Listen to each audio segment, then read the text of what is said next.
Ben Affleck ne s'est pas entretenu avec JQ pour lancer une attaque contre Jennifer Lopez ou pour régler de vieux comptes en public. Lorsque l'interview a été publiée le 25 mars 2025, il a finalement donné voix à quelque chose que les fans ressentaient tranquillement depuis des mois, alors que les rumeurs continuaient de tourbillonner autour de leur mariage. Ce qu'il a décrit n'était pas un scandale choquant rempli de trahison ou de confrontations explosives, mais la douloureuse rupture de deux personnes qui s'aimaient tout en essayant de survivre sous un niveau d'attention publique que peu de relations pourraient jamais supporter. Il a insisté sur le fait qu'il n'y avait eu aucun scandale, aucun feuilleton et aucune intrigue cachée, tout en admettant que la véritable vérité derrière leur séparation était bien plus compliquée que n'importe quel titre dramatique ne pourrait jamais le décrire. Cet aveu discret a immédiatement soulevé une question qui persistait depuis que leur séparation est devenue officielle. S'il n'y avait pas eu de scandale de tricherie, pas de crise publique et pas un seul événement catastrophique, alors qu'est-ce qui n'allait pas exactement entre eux? Les fans ont fouillé chaque interview et chaque photographie à la recherche d'indices cachés, convaincus qu'il devait y avoir une explication plus profonde que celle proposée.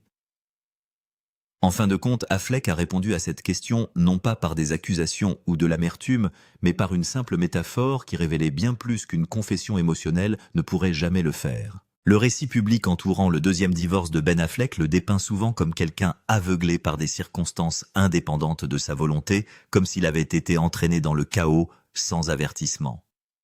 Ses propres mots dressaient un tout autre tableau. Lors de sa couverture de GQ, il a reconnu qu'il comprenait la nature du monde de Jennifer Lopez bien avant qu'ils n'échangent leurs vœux et que rien de ce qui a suivi n'aurait dû être une surprise.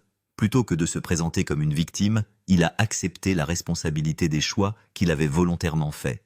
Au lieu de blâmer Affleck, a proposé une analogie qui expliquait discrètement pourquoi le mariage n'avait finalement pas pu survivre. Il a fait remarquer que vous ne pouvez pas épouser un capitaine de navire et vous plaindre plus tard de ne pas aimer être sur l'eau, ajoutant que chaque personne doit assumer la responsabilité de ce qu'elle accepte sciemment lorsqu'elle entre dans une relation. C'était une observation étonnamment honnête, qui a mis fin à des années de spéculation des tabloïds en quelques phrases soigneusement choisies. Sa métaphore ne visait pas Jennifer Lopez elle-même, mais ses propres attentes et la difficile réalité à laquelle elle devait finalement faire face. En termes simples, Affleck a admis que l'extraordinaire niveau de renommée de Jennifer Lopez ne lui avait jamais été caché. Sa vie a toujours tourné autour des caméras de l'attention mondiale, d'une couverture médiatique incessante et d'un empire du divertissement qui exigeait une visibilité constante. Aucune de ces réalités n'est apparue après leur mariage. Il faisait déjà partie de qui elle était lorsqu'il a choisi de construire un avenir avec elle. Sa reconnaissance reflétait un niveau de conscience de soi que de nombreux titres sensationnels ont complètement négligé. L'entretien a révélé qu'elle avait toujours été la tension centrale au sein de leur relation. Ben Affleck est connu depuis longtemps comme quelqu'un qui valorise l'intimité, les moments de calme, et une vie vécue autant que possible, loin de l'observation publique constante. Jennifer Lopez, en revanche, s'épanouit dans une carrière fondée sur une visibilité mondiale des performances publiques des événements majeurs, et un public qui suit presque tous les aspects de sa vie. Ces deux mondes n'ont jamais été identiques, et Affleck a admis avoir compris la différence dès le début. Bien avant qu'ils n'échangent leurs vœux à Las Vegas, il savait déjà ce qu'il faudrait pour aimer Jennifer Lopez. Il comprenait que les paparazzis les suivraient presque partout, que chaque apparition ferait l'actualité internationale, et que chaque désaccord deviendrait inévitablement un sujet de spéculation publique. Il est entré dans ce monde volontairement pleinement conscient que la vie aux côtés de l'une des femmes les plus reconnaissables au monde ne ressemblerait jamais à l'existence tranquille qu'il préférait naturellement. Ce choix lui appartenait et il n'a jamais tenté de le nier. Ses commentaires soulèvent une question inconfortable mais profondément pertinente. Si vous saviez à l'avance que la personne que vous aimez vit au milieu d'une tempête, choisiriez-vous quand même de monter à bord du navire et de naviguer à ses côtés? Ben Affleck a fait exactement cela, parce que l'amour l'avait convaincu que le voyage vaudrait tous les sacrifices. Pourtant, des années plus tard, il a reconnu que comprendre intellectuellement les risques est très différent de vivre avec ses conséquences au quotidien. Cette distinction est devenue le centre émotionnel de tout ce qu'il essayait d'expliquer. Connaître le prix de la renommée ne prépare pas automatiquement quelqu'un à le payer indéfiniment, surtout lorsque le coût ne se mesure pas en argent, mais en épuisement émotionnel, en intimité personnelle et en tranquillité d'esprit. Au fil du temps, la tension incessante entourant leur mariage est devenue lentement plus lourde qu'ils ne l'avaient prévu. Finalement, les eaux dans lesquelles il était volontairement entré se sont révélées plus profondes qu'ils ne pouvaient continuer à naviguer. Vu sous cet angle, l'effondrement de leur relation ne ressemble plus à un désastre soudain. Au lieu de cela, cela devient l'histoire de deux personnes réalisant progressivement que l'amour seul ne pouvait pas effacer les différences fondamentales dans la façon dont ils voulaient vivre la vie. La rupture n'a pas été provoquée par une dispute explosive ou une trahison dévastatrice, mais par d'innombrables journées ordinaires qui ont révélé en silence à quel point leur mode de vie était incompatible. Parfois, les relations ne se terminent pas parce que l'affection disparaît. Ils prennent fin parce que la réalité quotidienne devient impossible à ignorer. La métaphore du capitaine de navire d'Affleck a démantelé des années de spéculations sensationnelles avec une simplicité remarquable. Cela suggérait que le mariage n'avait pas échoué parce que quelqu'un avait secrètement trahi l'autre ou parce qu'un scandale caché avait finalement fait surface. Au lieu de cela, c'est là refléter la douloureuse prise de conscience que deux personnes peuvent véritablement prendre soin l'une de l'autre tout en restant fondamentalement incompatibles dans la manière dont elles naviguent dans le monde qui les entoure. L'amour a survécu beaucoup plus longtemps que la compatibilité. Il a clairement indiqué qu'il essayait véritablement de s'adapter. Il a tenté de vivre dans la vie hautement publique de Jennifer Lopez, en assistant à des événements majeurs, en acceptant une attention constante et en adoptant un niveau de visibilité qui ne lui était jamais venu naturellement. Mais peu importe à quel point il était déterminé à faire en sorte que le mariage fonctionne, sa personnalité le ramenait continuellement vers une existence plus calme. Plus il voyageait dans son monde, plus son instinct de retour à l'intimité qu'il avait toujours apprécié se renforçait. Les ruptures de célébrité sont souvent décrites comme des désastres spectaculaires, remplis d'accusations publiques, de confrontations dramatiques et de scandales sans fin. La description d'Affleck offrait quelque chose de beaucoup moins sensationnel, mais peut-être de bien plus déchirant. Il a explicitement déclaré qu'il n'y avait eu aucun feuilleton, aucun conflit explosif et aucune conspiration cachée attendant d'être révélée. La plus grande bataille se déroulait en lui-même, où la fatigue émotionnelle remplaçait lentement l'optimisme qui avait autrefois alimenté leur seconde chance. L'aspect le plus révélateur de l'entretien était peut-être ce qu'Affleck a refusé de faire. Il n'a jamais reproché à Jennifer Lopez d'avoir embrassé la vie extraordinaire qu'elle avait passé des décennies à bâtir, ni critiqué son ambition ou les exigences de sa carrière. Au lieu de cela, il a discrètement suggéré que sa plus grande erreur était de croire qu'il pouvait s'épanouir de façon permanente dans un monde qui était fondamentalement en conflit avec sa propre nature. Ce n'était pas une accusation contre elle, mais une reconnaissance honnête de ses propres limites. Lue du début à la fin, la conversation ressemble beaucoup moins à un exposé qu'à une réflexion réfléchie sur les attentes, l'identité et la responsabilité personnelle. Plutôt que de révéler des secrets sur Jennifer Lopez Affleck, a passé une grande partie de l'entretien à examiner ses propres décisions et à accepter le rôle qu'il a joué dans l'issue de la relation. Il y avait un ton indubitable de maturité dans ses paroles, comme s'il avait atteint un point où la compréhension comptait plus que le blâme. C'était un récit remarquablement sobre d'un mariage que le public avait passé des années à transformer en divertissement. Ces réflexions remettent également en question l'un des mythes romantiques préférés d'Hollywood. Beaucoup de gens croient qu'un amour sincère peut surmonter presque tous les obstacles, mais l'expérience d'Affleck suggère que même les sentiments les plus profonds peuvent être confrontés à la pression incessante du public. Les relations peuvent commencer dans des moments intimes partagés entre deux personnes, mais les mariages doivent finalement survivre dans le plein éclat de la vie quotidienne. Pour Ben et Jennifer, cette exposition constante est progressivement devenue plus destructrice qu'ils ne l'avaient prévu. En finissant par se retirer, Affleck a semblé choisir la stabilité émotionnelle plutôt que de maintenir l'image publique d'un couple de célébrités influentes. C'était une décision qui a probablement déçu de nombreux fans qui avaient célébré les retrouvailles tant attendues de Jennifer. Mais elle reflétait également une acceptation difficile de la réalité. Parfois, préserver votre propre paix nécessite d'abandonner l'histoire que tout le monde veut que vous continuiez à raconter.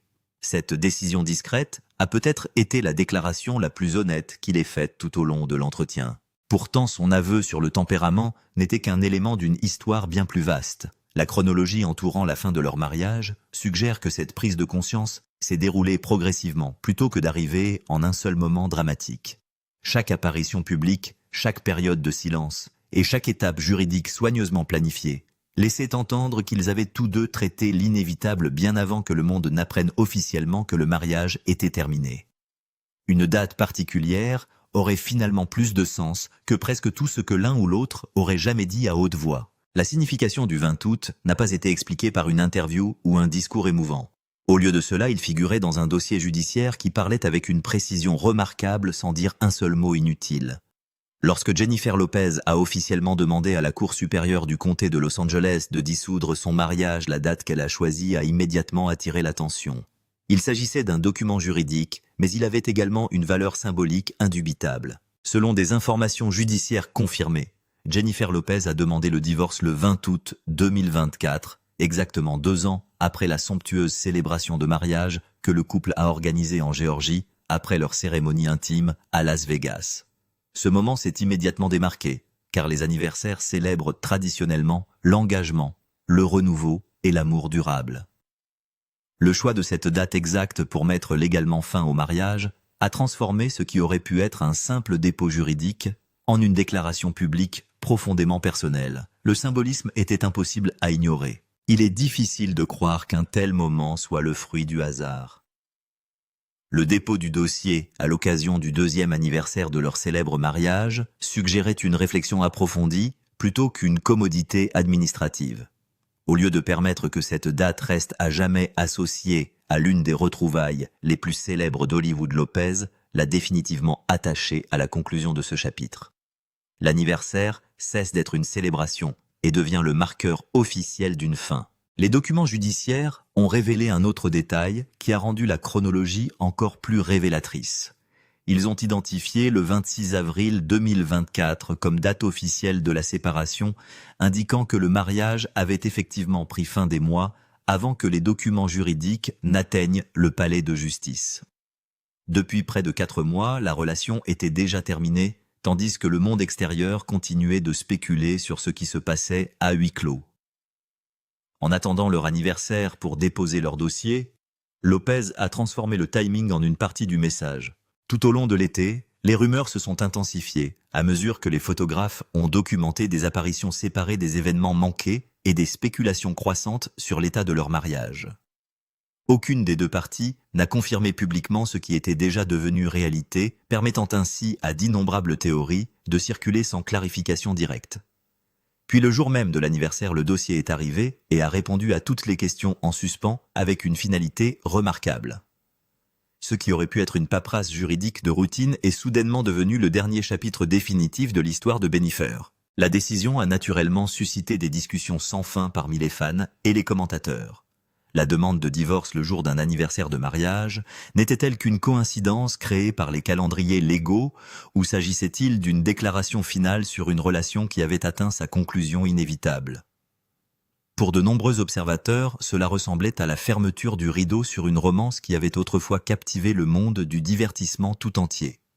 Le symbolisme avait un poids émotionnel qu'aucun communiqué de presse n'aurait pu égaler. Le contraste entre leur début et leur fin rendait ce choix encore plus frappant. Leur premier mariage à Las Vegas le 16 juillet 2022 avait été spontané, intime et rempli de l'excitation de 2 personnes retrouvant enfin le chemin l'une vers l'autre après des décennies d'écart. 1 mois plus tard, eut lieu la grande célébration en Géorgie, une cérémonie publique élaborée qui semblait transformer une réunion privée en un conte de fées mondial. En choisissant l'anniversaire de ce 2e mariage, Lopez a effectivement clôturé le chapitre qui avait été écrit pour le public plutôt que celui qu'ils avaient créé ensemble. Un autre détail surprenant est ressorti des documents judiciaires. Malgré leur énorme richesse et leurs vastes intérêts commerciaux, Ben Affleck et Jennifer Lopez n'avaient jamais signé d'accord prénuptial avant de se marier. Cela signifiait que chaque dollar gagné pendant leur mariage, depuis les productions cinématographiques et les entreprises commerciales jusqu'à la musique, les mentions et les partenariats de marque, devenait potentiellement partie intégrante du processus juridique entourant le divorce. Il s'agissait d'une décision remarquablement rare pour deux personnalités hollywoodiennes possédant une fortune de cette ampleur. L'absence d'accord prénuptial suggérait quelque chose d'important sur la façon dont ils considéraient leur deuxième chance ensemble. Plutôt que d'aborder le mariage avec plusieurs niveaux de protection juridique, ils ont semblé l'accepter avec un véritable optimisme et un engagement total. Ils pensaient que les retrouvailles dont des millions de personnes rêvaient pourraient véritablement devenir permanentes, choisissant la confiance plutôt que la prudence, comme ne le font plus de nombreux couples de célébrités.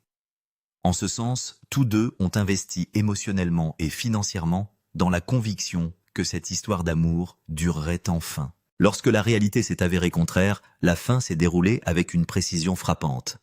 Chaque étape juridique semblait mesurée, délibérée et soigneusement exécutée plutôt que émotionnellement chaotique. Le dépôt de la date anniversaire faisait plus que demander la dissolution formelle d'un mariage. Il a déclaré publiquement que le rêve de Benny-Ford 2.0 avait atteint sa conclusion irréversible. Le symbolisme faisait écho à l'ampleur extraordinaire avec laquelle leurs retrouvailles avaient été célébrées autrefois. En fin de compte, la stratégie juridique reflétait une vérité plus profonde sur l'âge adulte et les relations.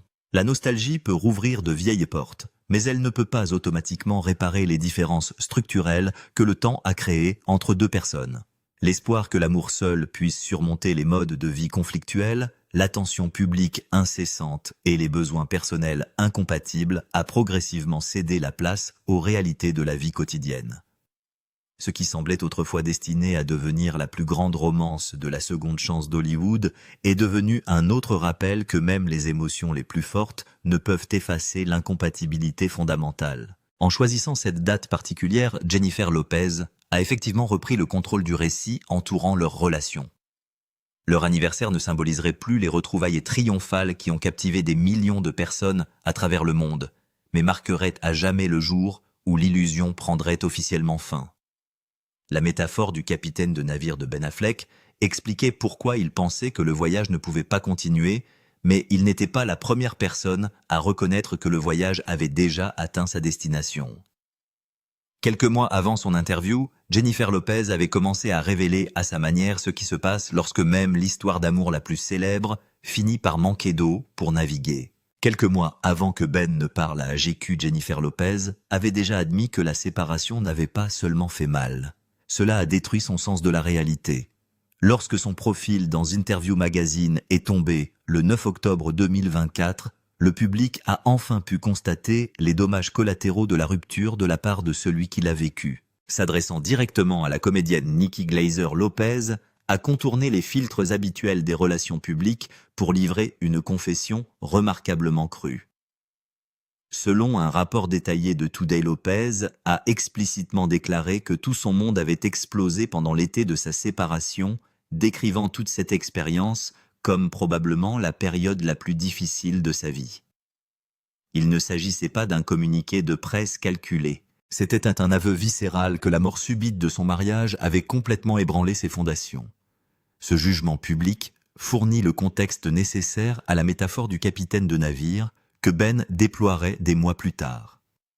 Alors qu'Affleck a finalement présenté la scission comme une prise de conscience logique de modes de vie incompatibles. Lopez était celui qui naviguait dans le rayon immédiat de l'explosion. Elle a été obligée de faire face à la dure réalité de l'échec public, tandis que les médias analysaient chaque détail de sa vie personnelle. Dans l'interview, elle a expliqué comment l'effondrement de la relation l'avait forcée à entrer dans une période de réflexion solitaire intense. L'icône de la pop a admis qu'elle avait réalisé qu'elle n'avait pas besoin de quelqu'un d'autre pour être heureuse, marquant un tournant psychologique majeur. Elle a explicitement dit à Glaser qu'elle ne cherchait personne, signalant un arrêt complet de sa vie amoureuse au profit de l'autopréservation. Le contraste entre leurs aveux publics met en évidence la profonde disparité émotionnelle dans la manière dont ils ont traité le divorce. Lopez a d'abord admis la dévastation émotionnelle, forçant Ben à finalement aborder son rôle dans cette explosion, lorsqu'il a finalement parlé à la presse. Au moment où Affleck s'est assis avec ses intervieweurs pour expliquer son inconfort face à l'eau libre de son style de vie de célébrité, Lopez avait déjà fait le gros travail émotionnel nécessaire pour reconstruire sa vie. Elle avait déjà surmonté son chagrin, fait face à l'embarras du public et en ressortait de l'autre côté avec un nouveau sentiment d'indépendance. Est-il possible de se retrouver seulement après que la personne que vous pensiez être celle-là ait admis qu'elle ne peut pas gérer votre monde? Lopez a prouvé que c'était absolument le cas, transformant une tragédie publique en une réclamation personnelle. Cette chronologie brise le mythe des tabloïds, selon lequel le couple était enfermé dans une guerre des mots amers et vindicatives. Au lieu de cela, il révèle deux adultes confrontés à un échec monumental à des vitesses totalement différentes. Lopez a ressenti les ondes de choc catastrophiques immédiates de la séparation au cours de l'été et de l'automne. Alors qu'Affleck avait besoin de la distance d'une nouvelle année civile pour exprimer sa conformité à la rupture, son aveu concernait la survie et la redécouverte de son identité individuelle, tandis que son aveu concernait la reconnaissance de ses limites personnelles. Il s'agissait de deux interprétations différentes de la même tragédie.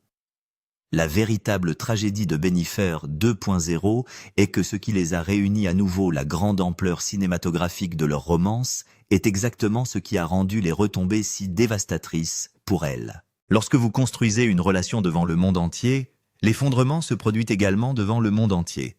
Lopez a dû apprendre à ses dépens qu'une seconde chance ne garantit pas une fin différente si l'architecture fondamentale de la relation reste inchangée. Elle a donc ressenti l'explosion en octobre et il a admis qu'il ne pouvait pas supporter l'eau en mars. On dirait qu'un pont a été brûlé pour toujours, mais quelques semaines seulement après son aveu dans GQ, Ben Affleck est apparu en public et a dit quelque chose qui a complètement renversé le récit de la trahison.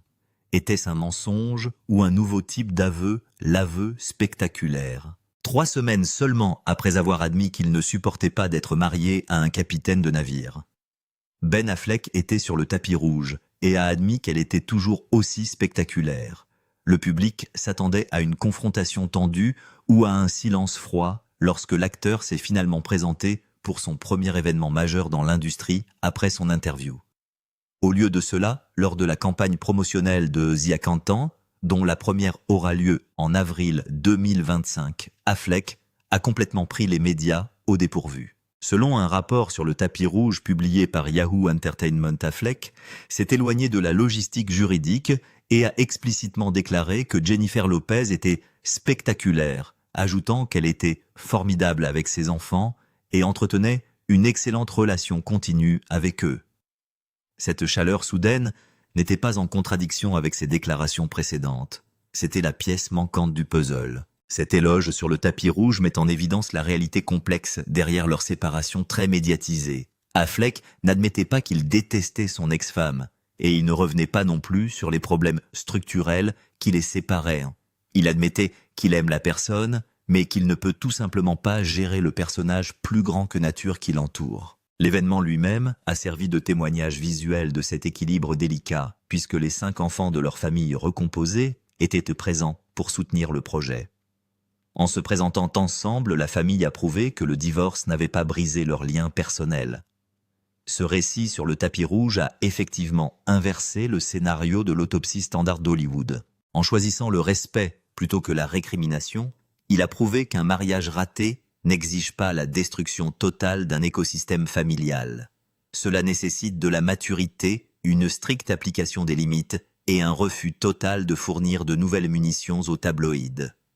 Le dernier aveu d'Affleck est qu'il peut admirer le monde tant que ce n'est pas lui qui est pris au milieu. La distinction qu'il a faite entre Lopez la belle-mère et Lopez la superstar mondiale change tout le récit de leur séparation. Cela éloigne la conversation des tropes standards des tabloïds, de trahison et d'amertume, recadrant la dynamique en quelque chose de beaucoup plus mature. Pouvez-vous vraiment qualifier un ex de spectaculaire après avoir admis que vous ne pourriez pas survivre à une vie avec eux? Affleck a prouvé que c'était possible, à condition d'avoir la conscience de soi nécessaire pour séparer l'individu de l'environnement dans lequel il habite.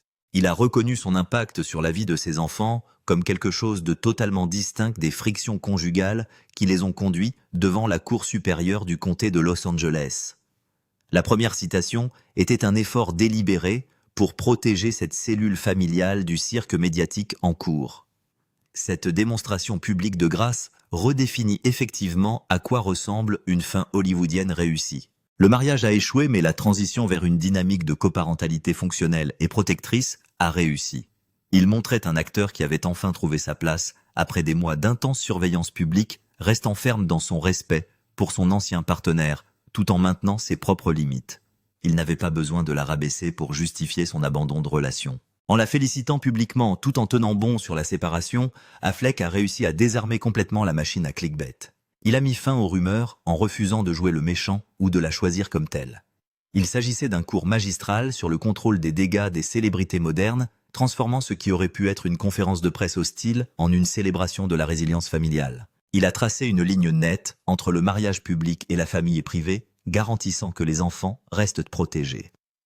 Cet éloge public semblait être une fin heureuse, mais une dernière fuite dans la presse a révélé pourquoi Ben était si prompt à être gentil.